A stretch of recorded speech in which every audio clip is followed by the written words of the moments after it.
Hey folks, thanks for watching. We're back, and I'm going to continue on down with these notes. It's a third part, 3-part. So I think we're going to probably go to 4 or 5 parts on this. Lots of content. Okay. You don't need to be right. You just need to be proactive. It's not okay to say you understand when you don't. Worrying that people will perceive you as an idiot. Okay. We've all been there in class and at meetups where you want to ask a question, but you kind of keep to yourself. I don't want to ask, the question because everyone will think I'm an idiot or I'm a newbie. You got to get over that. Like, you have to ask questions. In fact, people that are asking a lot of questions, people are taking notice of you. People are watching. They're like, oh, that guy's balls. That guy's courage. He's asking questions. I wanted to know that question, but I didn't have the courage to ask it. I should go talk to him, network with that person. So asking questions will actually make you stand out in the crowd. Okay, education in college. Financial education before career would correct our problems. And that's what I try to do. That's why I teach. Yes, I love what I teach, and I'm an educator, and I've been an educator for several years. And I always teach financial education because, especially where I teach, it's very important. And so I believe that financial education is the first thing we should be teaching in high school. It's absolutely mandatory, and I would change all regulation to make sure that it was. We need to strengthen that middle class. And I believe that's a great way to do it.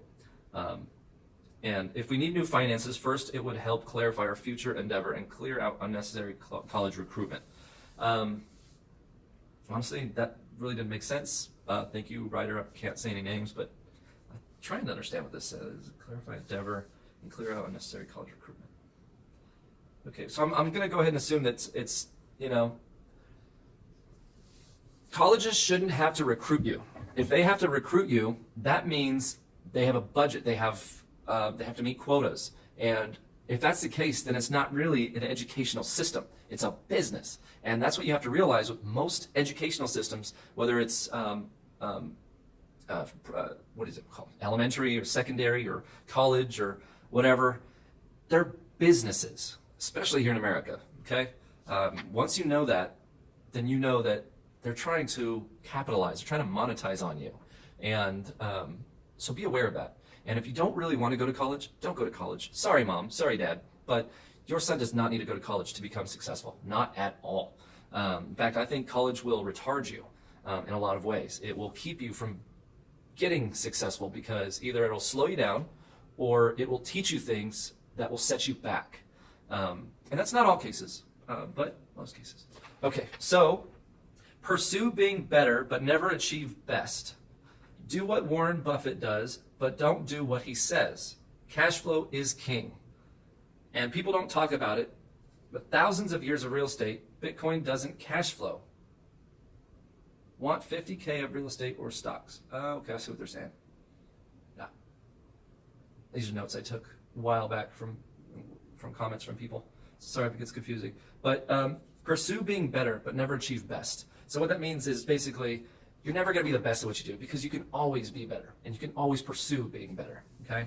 And do what Warren Buffett does, but don't do what he says, okay? If you watch Warren Buffett, he doesn't do what he says.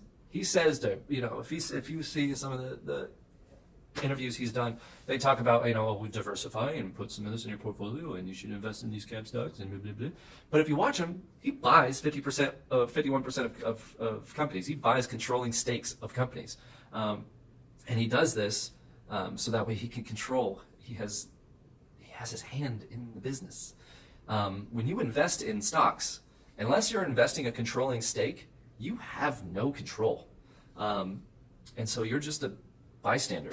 In real estate, especially if you're in an equity position, you have control, okay? And that's what's so beautiful about real estate, is that I can physically go to the property and mow the grass, okay? So it's a real thing. So the 1,000-year comment, that's about, you can't go back 1,000 years and see, the history of Bitcoin and how it's done and how it's trended. But you can for real estate. You can't do that for any business. Maybe a couple businesses. There are some businesses that are almost 1,000 years old. It's crazy. Like there's one in Italy. I think it's the oldest business in the world, and it's still in the same location it was made in like year 800. It's crazy. In fact, I went to Italy and I didn't know that, and so I toured all of Italy and I skipped that and I kick myself. I want to go back now just so I can go visit that place. You can imagine going to sit at I don't know if it's a restaurant, but I think it's a restaurant. Going and sitting in a restaurant that's literally been the same restaurant since 800 AD. Like I love history. That's crazy. It fascinates me. So, you can see the history of real estate, thousands of years, okay? So it's one of the best investments for sure. So Bitcoin doesn't cash flow. Real estate does. So if I put 50K of Bitcoin, bought 50K of Bitcoin, sure, over time it could value up, but it's not paying me dividends per se. It's not paying me cash flow. If I invest in real estate, if I buy a $100,000 house and I rent it out for $1,000 a month, well, I could be making about $200 of cash flow because it's paid for, all expenses are paid for, and $200 goes back into my pocket. Or I can invest in $100,000 into an apartment syndication and get 10% preferred returns. And so that way I'd make $10,000 a year. So $840 it comes out to per month extra in my pocket from my $100,000. So that's the secret to building wealth, is investing in real estate, and especially apartment complexes. If you do it with the right people at the right times in the market, like right now I'm investing preferred returns because the market's kind of at the point where I don't want to take a risk on a deep value project. So I'd rather just get my preferred return and wait for the market shift to happen. And then when I see the underlying analysis and I see where things are going to go and I see the trend going up, then I'll take my deep value risks at that point. And that way, the deep value risks means huge reward. So we're talking about like one investment where I put in $200,000 and within 3 years turned into $700,000 on the exit.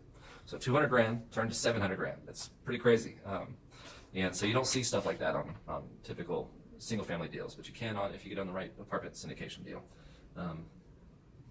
Lots of ways. Just so many ways to make money in real estate, and other ways too. But like I said, we're focusing on real estate here. Okay. Stop splurging. Getting yourself into financial pickle is how negative behavior spiraled out of control. You must keep a buffer to keep your happiness. Cars won't make you happy. So this kind of goes what we've already talked about before, where people, when they get that first check for $15,000 or $30,000 or $50,000, they're like, oh man, I really like that car. I'll look so sweet in it. And when I pull up, people will give me mad respect. Nobody's going to see you at these meetings. Nobody sees you park your car, okay? And even if you're a car aficionado, that's fantastic. I love space. Like, I want to go to Mars, and I could probably afford a ticket to go to space and one of those rockets. But do you see me going? No, because that would cost me I think it's like $40,000 for me to get a one trip. I don't want to waste $40,000 just to go to space. I'm not there yet, and I'm not dying anytime soon. So I have no bucket list to check off with that yet. That's further down the line, okay? Same thing with a car. You can hold off a few more years until you're absolutely a multi-millionaire and you can afford that car, okay? Even then, be wise. Even if you're a multi-millionaire, I would not recommend buying anything that's a liability. My vehicles, when I had a Hummer H2, and I've had that for 10 years. I bought that thing, and I bought it at a great deal. In fact, it was worth almost as much as I paid for it. It retained its value very well. And so I sold it and got rid of it. And that vehicle it's a moving billboard. And so if I slap Alamo Wealth Builders on vinyl wrap around the whole thing, you think it's going to get attention? Now I've turned it into an asset. And it's heavy, so it's a full write-off. That's a great example of buying smart. Okay, I didn't go and buy a Ferrari and just let it sit in my garage and drive it on Sundays. Okay, I didn't do that, and I don't recommend you do it either. All right, so I'm going to go ahead and close this out, and we'll see you on the next episode.